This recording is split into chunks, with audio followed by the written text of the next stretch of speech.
அனைத்து நண்பர்களுக்கும் வணக்கம். உங்கள் ஆஸ்ட்ரோ பழனிசுவாமிகள் பேசுகிறேன். இந்த காணொளியில துலாம் ராசி அல்லது துலாம் லக்னத்தில் பிறந்தவர்களின் காதலும் காமமும் என்ற தலைப்புல பொது பலனாக பார்க்கலாம். அதாவது love life and lost life எப்படி இருக்கும், ஜெனரலா எப்படி இருக்கும் என்பதை பற்றி பார்க்கலாம். இந்த துலாம் என்பது காலபுருஷ தத்துவத்தின் 7வது ராசி. இந்த ராசி ரொமான்டிக் ராசி அப்படின்னு சொல்லுவாங்க. இந்த ராசி அதிபதி சுக்கிரன். இது காற்று ராசி, சர ராசி. சுக்கிரனே பாத்தீங்கன்னாக்க 8 குடியவனாக வராரு. இரு ஆதிபத்திய பலன்களை செய்யக்கூடியவர் சுக்கிரன். அந்த வகையில இந்த துலாம் ராசிக்கு சுக்கிரன் வலுவாகவும் இருக்கணும், ஆயுள் பலம், அதே போல இணையான துணை கிடைக்கிறது. சுக்கிரன் ஒருத்தரோட ஜாதகத்துல வலிமையாக இருந்தா நல்லா இருக்கு, கெடாம இருக்கு அப்படின்னாக்க இணையான துணை கிடைக்கும், செல்வம் இருக்கும், மகாலட்சுமி இல்லத்தில் வசிப்பால். சுக்கிரன் கெட்டு இருக்கிறது அப்படின்றது சுக்கிரன் கேதுவுடன் ரொம்ப நெருக்கமாக இணைந்திருக்கிறது. சுக்கிரன் கேதுவின் நட்சத்திர சாரத்தில் இருப்பது போன்றவை, சுக்கிரன் நீசம் பெற்று இருப்பது முழுமையாக போன்றவைய சுக்கிரன் கெட்டு இருக்காருன்னு அர்த்தம். இந்த சுக்கிரன் கெட்டு இருந்தாதான் உழைக்கிற உழைப்பு, போடக்கூடிய எஃபோர்ட் எல்லாம் நமக்கு கிடைக்காம மற்றவங்களுக்கு கிடைக்கும். அதாவது குறிப்பா துலாம் ராசிக்காரங்களுக்கு சுக்கிரன் ராசியாதிபதி அல்லது துலாம் லக்னமாக இருக்கீங்கன்னாக்க லக்னாதிபதி நல்லா இருக்கிறாரு, வலுவா இருக்கிறாரு அப்படின்னாதான் நீங்க போடக்கூடிய எஃபோர்ட் உங்களுக்கே வரும். அதாவது வாழ்க்கையை போராடி ஜெயிக்காம ஓரளவுக்கு நாம என்ன முயற்சி செய்யணுமோ அந்த முயற்சிக்கு ஏற்ற பலன் தனக்கே தன்னுடைய வாழ்நாளில் வரக்கூடியதாக இருக்கும். இப்போ திருமண வாழ்க்கை அதற்கு சுக்கிரன் நல்லா இருக்கிறது முக்கியம், ஜெனரலா எல்லாருக்குமே. அதுல துலாமுக்கும் முக்கியம்தான். திருமண வாழ்க்கையில முக்கியமா பிரிவினைகள், பிரச்சனைகள் அல்லது போராட்டங்கள் ஏன் ஏற்படுகிறது என்றால் முக்கியமா தாம்பத்திய வாழ்க்கையில மகிழ்ச்சி இல்லாத சூழ்நிலை தான். இந்த துலாம் ராசியில சித்திரை நட்சத்திரம் 3ஆம் பாதம், 4ஆம் பாதம், சுவாதி நட்சத்திரம் 4 பாதங்கள், விசாகம் நட்சத்திரம் 3 பாதங்களும் இந்த ராசியில இருக்கும்.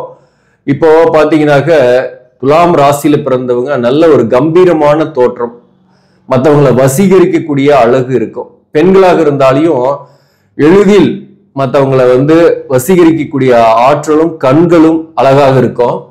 இவங்களுக்கு பொறுத்தவரையிலும் தன்னுடைய வாழ்க்கை துணைவரை, பெண்களாக இருக்காங்கன்னாக கணவனை தன்னுடைய கைக்குள்ள வச்சு கொள்ளக்கூடிய அல்லது அடக்கி தனக்குள் வைத்துக் கொள்ளக்கூடிய திறமை உடையவர்களாக இருப்பாங்க. மேலும் பெண்களாக இருக்காங்க அப்படின்னாக்க கணவனின் குடும்பத்தாரோடு சேர்ந்து இருப்பதை விரும்ப மாட்டார், தனித்து இருக்கக்கூடிய விருப்பங்கள் தான் இருக்கு. அதாவது தனி குடித்தனம் இருக்கணும் அப்படின்னு தான் நினைப்பாங்க. அப்படி இருந்தாதான் அவங்களும் கொஞ்சம் ஃப்ரீடமா இருப்பாங்க. இன்னொன்னு, துலாம் ராசியில பிறந்தவங்க எல்லாருமே பாத்தீங்கன்னா ஃப்ரீடம், கொஞ்சம் சுதந்திரமா இருக்கணும்னு நினைப்பாங்க. நல்ல புத்திசாலிகள், மற்றவங்களுக்கு துன்பம் வாலண்டரியா போய் செய்ய மாட்டாங்க. தனக்கு யார் துன்பம் செய்யறாங்களோ அவங்களுக்கு துன்பம் செய்யாம விடவும் மாட்டார்கள். அதே போல கற்றறிந்தோருக்கு மதிப்பு கொடுக்கக்கூடியவர்கள். நல்ல இவங்களும் படிப்பாளிகள், புத்திசாலிகள், ஹார்ட் ஒர்க் பண்ணக்கூடியவர்கள் தான். இவர்களுக்கு இப்போ சுவாதி நட்சத்திரத்தில் பிறந்திருக்காங்கன்னா எடுத்த உடனே ராகு தசை வரும். ராகு தசை பெரிதாக நன்மை கொடுக்கறதில்ல, கஷ்டங்கள் தான். அது பேரண்ட்ஸுக்கு கொஞ்சம் கஷ்டத்தை கொடுக்கும். அதே சமயத்துல இந்த சுவாதி நட்சத்திரத்தில் பிறந்தவர்களுக்கு குரு தசை நல்ல ஒரு அற்புதமான காலகட்டம். கல்வியில நல்ல ஒரு முன்னேற்றம் அடைகிறது, பிடிச்ச வேலைக்கு போறது அல்லது பிடிச்சவரை கல்யாணம் பண்ணிக்கிறது, காதல் வர்றது போன்றவை இந்த காலகட்டத்தில் ஏற்படும் சுவாதி நட்சத்திரத்தில் பிறந்தவர்களுக்கு. சில பேருக்குலாம் காதல் சக்சஸ் ஆயிடுது. ஜெனரலா துலாம் ராசி பொறுத்தவரையிலும் ஒரு காதல் அந்த காதல் ஃபெயிலியர் ஆயிட்டு அதுக்கப்புறம் கல்யாணம் ஆகும். சில பேருக்கு சக்சஸ் ஆயிடும். அந்த சில பேருக்கு சக்சஸ் ஆனவங்களுக்கு பாத்தீங்கன்னாக்க கலஸ்தர தோஷமோ தார தோஷமோ இருக்கும். அப்படிப்பட்டவர்களுக்கு காதல் சக்சஸ் ஆயிடும். ஆனா காதல் வாழ்க்கையில திருப்தி இல்லாம வாழ்ந்துகிட்டு இருப்பாங்க. ஆஃப்டர் த மேரேஜுக்கு பின்னாடி சரியான தாம்பத்தியம் இல்லை, அல்லது ஏதோ ஒரு காரணத்தினால பிரிந்திருக்கிறது, அதாவது தொழில் காரணமாக கூட பிரிந்திருக்கக்கூடிய சூழ்நிலை அவங்களுக்கு இருக்கும். இந்த காதல் ஃபெயிலியர் ஆயிட்டு வேற ஒருத்தர் கல்யாணம் பண்ணிக்கிறாங்கல்ல, அவங்களுடைய வாழ்க்கை எப்படி இருக்கும் அப்படின்னாக்க சரியான பொருத்தம் இருந்தா நல்லாவே இருக்கு. அப்படி பொருத்தம் இல்லைனாக்க தன்னுடைய வாழ்க்கை துணைவர் தன்னுடைய கட்டுப்பாட்டுக்குள் இருக்கணும்னு பெரியதாக விரும்புவாங்க. அப்படி இல்லைனாதான் நிறைய பிரச்சனைகள் போராட்டங்களாக இருக்கும். ஆனாலும் பெரிதாக இவங்க வந்து வாழ்க்கை துணையை விட்டு விலகிறது இல்லை. கஷ்டமோ நஷ்டமோ தன்னுடைய வாழ்க்கை துணையோடையே வாழக்கூடியவர்களாக இருக்கிறாங்க. அதாவது வாழ்க்கை துணையரோட சில குறைபாடுகளை கூட இவங்க அக்செப்ட் பண்ணிக்குவாங்க. அதுதான் இவங்க கிட்ட. மேலும் பொருத்தம் கரெக்டா இருக்கிறவங்களுக்கு பிரச்சனை இல்லை, அவங்களுடைய வாழ்க்கை மிக சிறப்பாகவே இருக்கும். அதுல எந்த பிரச்சனையும் கிடையாது. பொதுவாகவே துலாம் ராசியில பிறந்தவங்களுக்கு காமம் அதிகமாக தான் இருக்கும், காதலும் அதிகமாக தான் இருப்பாங்க, மற்றவங்களை நேசிக்கக்கூடியவர்களாக இருப்பாங்க. குறிப்பா எதிர்பாலினரை அட்ராக்ட் பண்ணுவாங்க. எதிர்பாலினர் கூடவே இருக்கிறத இவங்களுக்கு ரொம்ப பிடிக்கும். அதாவது குறிப்பா பெண்களாக இருந்தா ஒரு ஆணுடைய நட்பு அல்லது ஒரு ரிலேஷன்ஷிப்பு, ஈவன் பிஃபோர் த மேரேஜுக்கு முன்னாடி கூட சொல்றேன், ஆஃப்டர் த மேரேஜுக்கு பின்னாடி ஆணுடைய நட்பு, அது ஒரு நல்ல நட்பா கூட இருக்கலாம். ஆனா இவங்களுக்கு ஆண்கள் வந்து பாத்தீங்கன்னாக்க சப்போர்ட் பண்ணுவாங்க. பெண்களாக இருக்காங்கன்னாக்க ஆண்கள் கிட்ட இருந்து ஹெல்ப் வரும், சப்போர்ட் வரும். ஒர்க் பண்ற இடத்துல கூட அல்லது உறவுகள்ல கூட ஆண்கள் உறவு வந்து சப்போர்ட் பண்ணுவாங்க. பெண்களோட இவங்க வந்து ஒரு கருத்து வேறுபாடோட இருப்பாங்க. சப்போஸ் துலாம் ராசி பெண்களாக இருந்தாங்க, துலாம் ராசி ஆண்களாக இருக்காங்கன்னாக்க ஆண்கள் வந்து பொதுவாக பெண்கள் கூட இருக்கணும்னு விரும்புவாங்க. பொதுவாக அது வாழ்க்கை துணைவராக இருக்கலாம், அல்லது காதலியாக இருக்கலாம், அல்லது ஏதோ ஒரு எதிர்ப்பாளினருடைய நட்போட இருக்கணும்னு ஆசைப்படுவாங்க. துலாம் ராசியில பிறந்த ஆண்களும் பெண்கள் கிட்ட ஃப்ரீயா பேசக்கூடியவர்களாக இருப்பாங்க. அதாவது ஆண் பெண் பேதமின்றி பழகக்கூடியவர்கள் தான், ஈவன் ஆண்களாக இருந்தாலும் சரி பெண்களாக இருந்தாலும் சரி. அதே போல இவர்களை பொறுத்தவரை ஒரு கூட்டுக்குள்ள அடக்கி வைக்க முடியாது, தனித்திறமை இருக்கும். கலைகள் ஏதாவது ஒண்ணு இவங்களுக்கு நல்லாவே வரும். ஆடல், பாடல், இசை, எழுத்து, இந்த மாதிரி ஏதாவது ஒரு எக்ஸ்ட்ரா கரிக்குலர் ஆக்டிவிட்டிஸ் இவங்க கிட்ட இருக்கும். அந்த வகையிலையும் சாதிக்கிறதுக்கு வாய்ப்பு உண்டு. அப்படிப்பட்ட குணம் கொண்டவர்களாக இருப்பாங்க. தாராள குணம் இருக்கும். நிறைய எக்ஸ்பென்சஸ் பண்ணுவாங்க, செலவு பண்ணுவாங்க, லக்ஸூரியஸ் லைஃப் விரும்புவாங்க. தான் விரும்பிய வாழ்க்கை அடையிறதுக்காக எவ்வளவு தூரத்துக்கு இறங்கினாலும் இறங்குவாங்க, எவ்வளவு தூரத்துக்கு ஏறணும்னாலே ஏறுவாங்க. அதே போலதான் தான் விரும்பிய நபரை அடையணுன்றதுக்காக இவங்க எந்த அளவுக்கு இறங்கினாலையும் இறங்கக்கூடியவர்களாகவே இருப்பாங்க.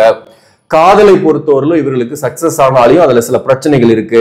மேரேஜ் லைஃப்ல காமம் எப்படி இருக்கும் அப்படின்னா, முதல் பகுதியில எல்லாம் இவங்களுக்கு காமம் நல்லாவே இருக்கும்.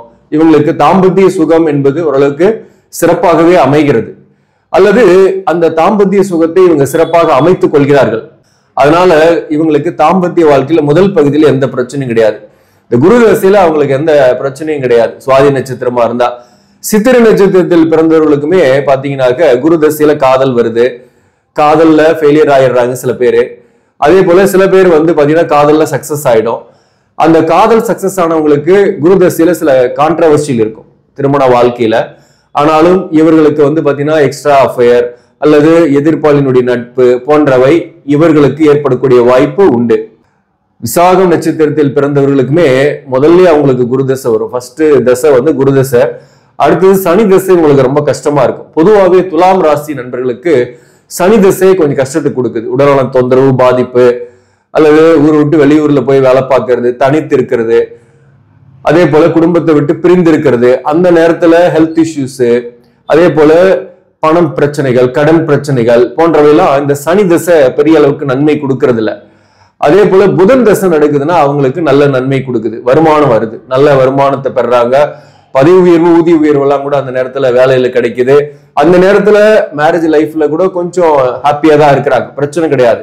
ஹெல்த் இஷ்யூஸ் மட்டும் கொஞ்சம் வரும் புதன் தசையில. கொஞ்சம் கடன் இருக்கும், கடனை கட்டிக்கிட்டு இருப்பாங்க புதன் தசையில.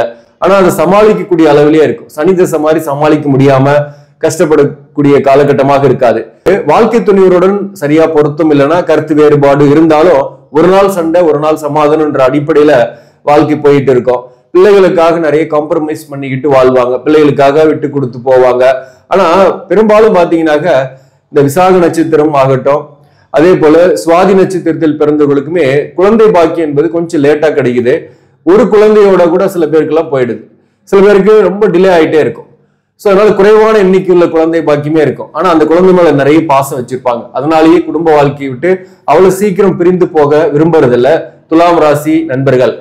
அதே போல வாழ்க்கை சரியில்லை, இந்த கலஸ்தர தோஷம் இருக்கு, பொருத்தம் சரியில்லை, பிரிஞ்சிடுறாங்க, அல்லது ஏதோ ஒரு வகையில பிரிந்தே வாழ்ந்துட்டு இருக்கிறாங்க அப்படின்னாக்க ஒரு சிலருக்கு அவங்களுக்கு வந்து பாத்தீங்கன்னாக்க எக்ஸ்ட்ரா அஃபேர் எல்லாம் கூட ஏற்படுது. சோ அதாவது இருதாரம் ஏற்படணும் அப்படின்னாக்க இருதாரம் ஏற்பட்டுடுது, அல்லது வேற ஒரு ரிலேஷன்ஷிப்பாவது ஏற்படுது. அதே போல கேது தசை வருதுன்னாக்க துலாம் ராசி நண்பர்களுக்கு அந்த நேரத்துல குடும்பம், வாழ்க்கை, அதே போல வேலையில மாற்றம் இந்த மாதிரி போகும். அந்த நேரத்துல கொஞ்சம் தாம்பத்திய வாழ்க்கையில பெருசா ஈடுபட முடியாத சூழ்நிலை அல்லது அதற்கான வாய்ப்புகள் கிடைக்காம இருக்கிறது போன்றவை இருக்கும். ஹெல்த்தும் அப்பப்போ கொஞ்சம் கஷ்டத்தை கொடுக்கறதுனால அந்த நேரத்துல அதுல நாட்டமும் குறையக்கூடியதாகவே இருக்கும். அப்போ பாத்தீங்கன்னா ஜென்ரலா இந்த துலாம் ராசிக்கு 12ஆம் பாவகம் கன்னி, புதனுடைய ஆட்சி வீடு. இந்த 12ஆம் பாவகத்துல சுக்கிரன் நீசம் ஆகிறாரு. அப்போ பாத்தீங்கன்னாக்க தாம்பத்திய வாழ்க்கை என்பது இவர்களுக்கு ஒரு அப் அண்ட் டவுன்ஸ்ல தான் இருக்கு. அப் அண்ட் டவுன்ஸ், அதாவது ஒரு காலகட்டத்துல முதல் பகுதியில ஓரளவுக்கு நல்லாவும் ஹாப்பியாவும், அதன் பிறகு ஒரு 40 வயதுக்கு மேல போக போக பாத்தீங்கன்னாக்க தாம்பத்திய வாழ்க்கை என்பது பெரிதாக கிடைக்கிறது இல்லை. அதாவது காமம் என்பது பெரிதாக இல்லை. அப்போது வாழ்க்கையில ஜெயிக்கிறது, வேலை, பணம் சேர்க்கிறது, சொத்துக்கள் சேர்க்கிறது, இந்த மாதிரி எண்ணங்கள் தான். இந்த காதல், காமம் எல்லாமே பாத்தீங்கன்னாக்க வாழ்க்கையோட முதல் பகுதியிலேயே உங்களுக்கு முடிஞ்சு போயிடுது. இருந்தாலும் சில பேருக்குலாம் 30 வயசு 35 வயசுக்குள்ளேயே கூட முடிஞ்சு போயிடும். சில பேருக்கு மேக்சிமம் 40 வயசு வரையில வரும். அதன் பிறகு இவங்க ஒர்க் ரிலேட்டடாவே, ஜாப் ரிலேட்டடா அல்லது பிசினஸ் ரிலேட்டடாவே சிந்தனை இருக்கும், அதை நோக்கியே போவாங்க. அதே போல பிரியவும் மாட்டாங்க. அதுக்கப்புறம் பாத்தீங்கன்னா லைஃப் ஒரு ஸ்டெடியாவே போயிட்டு இருக்கும். இந்த 12ஆம் அதிபதியாக வரக்கூடிய புதன் நல்லா இருக்கு இவங்க ஜாதகத்துலன்னா தாம்பத்திய வாழ்க்கை ஒரு கிராஜுவலா நல்லாவே இருக்கும் அப்படின்னு சொல்லலாம். மேலும் 3ஆம் அதிபதி குரு, 6ஆம் அதிபதியாக வரக்கூடியவரும் குரு பகவான் தான். 7ஆம் அதிபதி செவ்வாய். இந்த செவ்வாய் 7ஆம் அதிபதியாக வர்றதுனால துணிவரும் இவரை டாமினேட் பண்ணணும்னு நினைப்பாரு, இவருமே டாமினேட் பண்ணணும்னு நினைப்பாரு. அதனாலதான் ஈகோ கிளாஷ் ஆகும். துலாம் ராசி கொஞ்சம் ஈகோ கிளாஷ் ஆகிறதுனாலே கூட சில நேரங்களில் சற்று பிரிந்திருப்பாங்க. அதே போல இவங்க நியாய தர்மத்தை தூக்கி பார்க்கக்கூடியவர்கள். தராசு தான் இந்த ராசியோட சின்னன்றதுனால எந்த ஒரு விஷயத்திலையும் இரக்கமற்று, அதாவது நியாயம் ஏதோ அதன் பக்கம் பதில் சொல்லக்கூடியவர்களாக இருப்பாங்க. அதாவது ஒருத்தர் நமக்கு வேண்டப்பட்டவர், வேண்டப்படாதவர்லாம் யோசிக்க மாட்டாங்க, சரியான தீர்ப்பு சொல்லக்கூடியவர்களாக இருப்பாங்க. சனி 5க்குரியவன், 5ஆம் அதிபதி 7ஆம் இடத்துல போய் உட்கார்றாரு, நீசம் ஆகிறாருன்னு வச்சுங்களேன், கம்ப்ளீட் நீசம். அல்லது சூரியன் 11ஆம் பாவகத்துல சூரியன் ஆட்சி பெற்று இருக்கு, அதோட சனி சேர்ந்திருக்கு. அப்படின்னாலையும் பாத்தீங்கன்னாக்க அவர்களுக்கு தாம்பத்திய சுகம் பெருசா கிடைக்காத மாதிரி இருக்கும், அல்லது பிரிந்திருப்பாங்க, லேட்டா மேரேஜ் ஆகும், திருமண வாழ்க்கையில சில பிரச்சனைகளும் அவங்களுக்கு இருக்கும். சோ அந்த மாதிரி சனியும் நீசம் ஆகக்கூடாது. அப்படிப்பட்டவர்களுக்கு திருமண வாழ்க்கையில சிறப்பாகவே இருக்கு, தாம்பத்திய சுகமும் சிறப்பாகவே இருக்கு. சுக்கிரனும் அதே போல நீசம் ஆகக்கூடாது, கேதுவோடு இணைந்து இருக்கக்கூடாது, கேதுவின் நட்சத்திர சாரத்துல இருக்கக்கூடாது. இந்த செவ்வாய் பாத்தீங்கன்னாக்க கேதுவோடு இணையாம அல்லது ராகுவோடு இணையாம அல்லது சனியோட அல்லது புதனோட க்ளோஸா இணைந்து இல்லாம இருந்தாக இவங்களுடைய வாழ்க்கை என்பது நல்ல ஒரு வரன் அமைந்து நல்ல ஒரு திருமண வாழ்க்கையை அமைந்து விடுகிறது. சோ நம்ம ஜாதகத்தையும் எடுத்து கொஞ்சம் பார்க்கும்போது இந்த விஷயம்லாம் நாம தெரிஞ்சுக்கலாம். ஆக நண்பர்களே, இந்த பதிவு உங்களுக்கு பிடிச்சிருந்தாக லைக் பண்ணுங்க, இதை மற்றவர்களுக்கும் ஷேர் பண்ணுங்க. இன்னும் நம்ம சேனலை சப்ஸ்கிரைப் பண்ணாம பாக்குறவங்க சப்ஸ்கிரைப் பண்ணி கண்டினியூ பண்ணுங்க. இதன் மூலம் உங்களுக்கு ஒரு சரியான ஜோதிட தகவல்களும் ஆன்மீக தகவல்களும் கிடைக்கும். நன்றி, வணக்கம்.